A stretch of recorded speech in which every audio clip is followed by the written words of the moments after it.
Hey you guys, it's Peter, and welcome to my channel, Peterisms, where I tell stories of my life and just little things that I have learned as I've grown into the person that I am today. And I have both of the Melody Beatty books right here. I have them pulled open to the meditations, but now they're kind of like falling apart.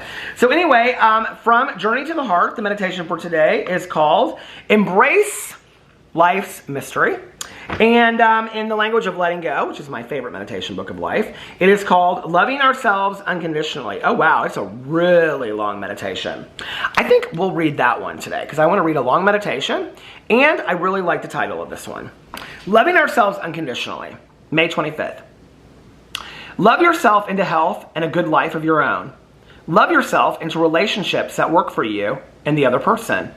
Love yourself into peace, happiness, joy, success, and contentment. Love yourself into all that you always wanted.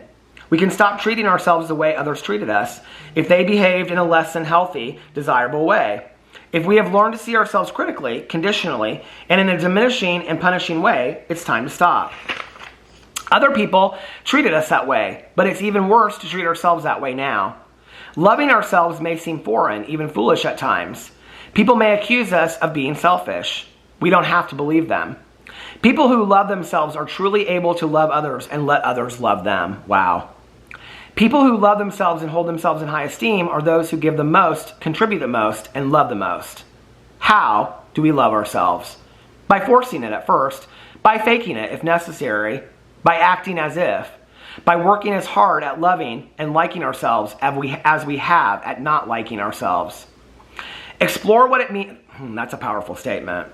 Explore what it means to love yourself. Do things for yourself that reflect compassionate, nurturing self-love. Embrace and love all of yourself, past, present, and future. Forgive yourself quickly and as often as necessary. Encourage yourself. Tell yourself good things about yourself. If we think and believe negative ideas, get them out in the open quickly and honestly, so we can replace those beliefs with better ones. Pat yourself on the back when necessary. Discipline yourself when necessary. Ask for help, for time. Ask for what you need.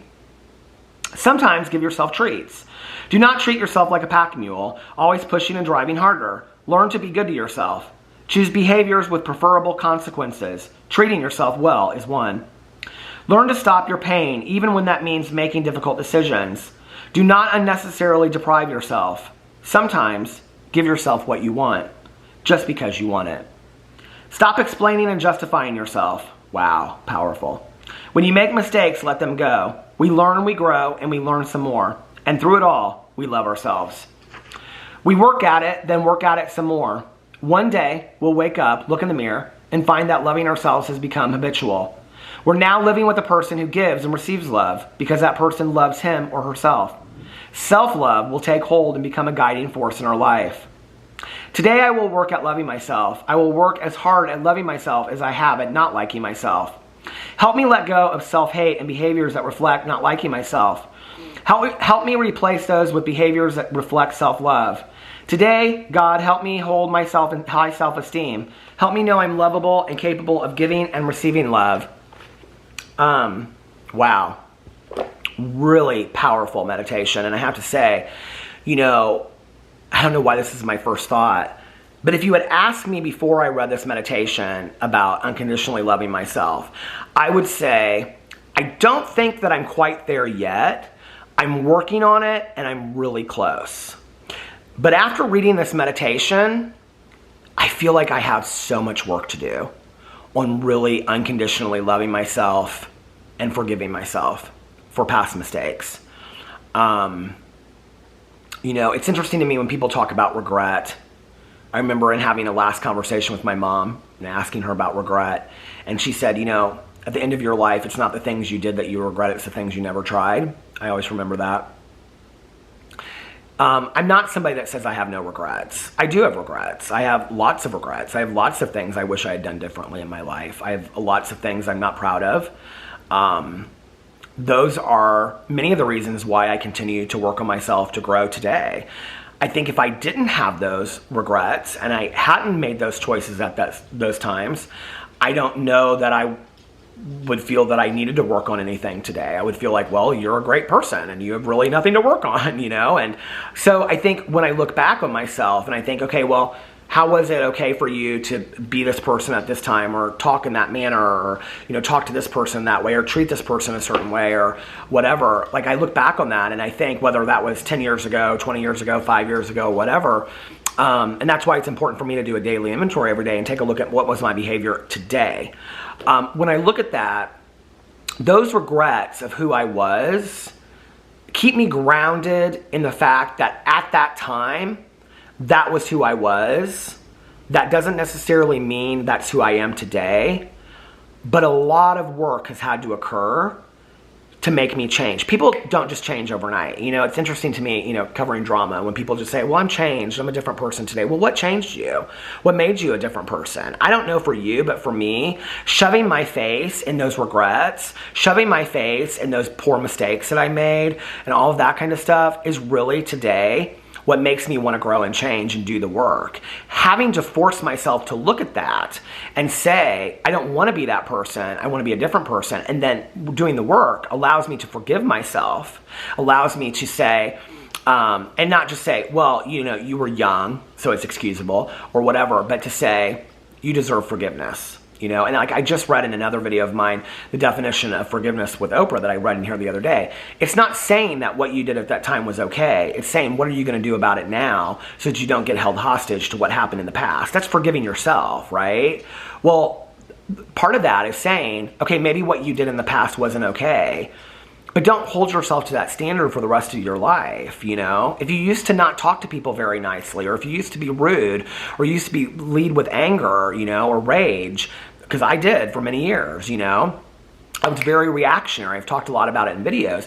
If that's who you were and that's not who you want to be, what do you need to do, you know, to be different today? Like, one of the things I've always been taught in working on character defects is to do the opposite. So if you don't want to be reactionary, do the opposite of that, you know? Be responsive, not reactionary. If you don't want to lead with anger, you know, take a look at your anger. Lead with love instead. Those are things that I've really had to do through the years. And so when people say to me, well, how have you changed? I can verbalize that to them. I can say, I've had to really look at who I was and how I am today. And that's how I say I've really worked on myself and forgiving myself and trying to love myself unconditionally. But man, I'm not there yet. I mean, I'm not 100%. I wish I was. You know, there's some really profound statements in this meditation when it says people who love themselves are truly able to love others and let others love them. You know, I think that's one of the things. It's like, if you think to yourself, are you really open to other people loving and caring about you unconditionally? If you're resistant to that and you feel that in your core, you know, like when somebody like reaches out to hug you, or they say I love you, and it like is cringy to you because you don't feel like you're lovable inside, then what you're saying is, I don't love myself, right? And I think that that's interesting. I mean, and then what happens as a result of that is, which a lot of us who don't love ourselves are because we experience childhood trauma. You know, I mean, I think for me, a lot of why I feel like I'm not lovable, or I have felt for many years that I wasn't lovable, is I went through 12 years of school where people told me I wasn't lovable. You know, people bullied me and told me that I was not good enough, that I was not good enough to be friends with or talk to or even acknowledge, right? And when you go through that, and for everybody's trauma is different, right? And that could be in your own home, it could be from abusive situations, it could be from whatever. But when you go through that for a long period of time, that tape in your head is like, well, you're not lovable, okay? And then you believe that. And it's the worst when we believe it ourselves that we're not lovable. I also love this statement. It says at the end of the paragraph where it says, people who love themselves and hold themselves in the highest esteem are those who give the most, contribute the most, and love the most. And then it says, embrace and love all of yourself, past, present, and future. Forgive yourself quickly and as often as necessary. Encourage yourself. Tell yourself good things about yourself. And I think that that's hard, you know.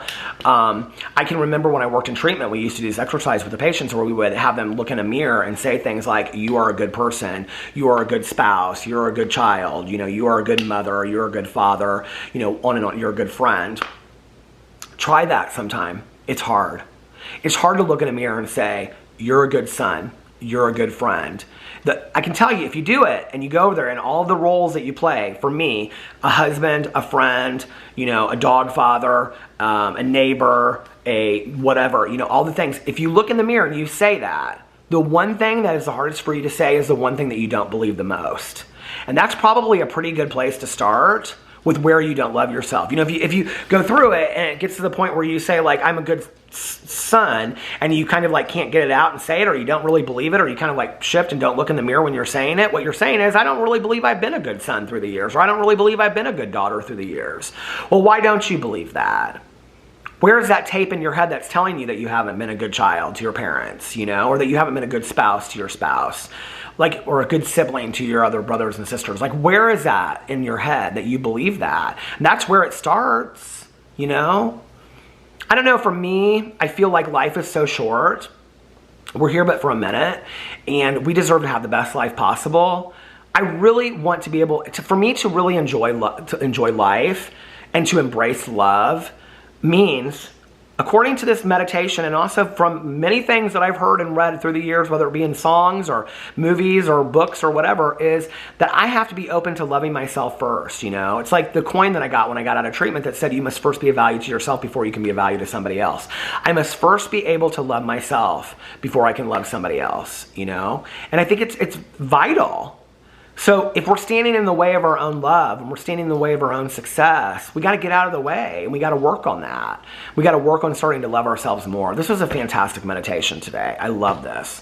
I love the idea of being more compassionate, more loving to ourselves. You know, I think there are so many of us that take care of our families, take care of our parents, take care of our neighbors, work really hard at work, you know, on and on and on. And the last thing that we think about is taking care of ourselves. And people always say, I don't have time. I'm doing all this kind of stuff that I don't have time to take care of myself. Well, you better start thinking about small ways that you can do it, 5 minutes here, 5 minutes there. Because if you don't have it to give, you're not helping anybody out really anyway, you know? And that's the truth.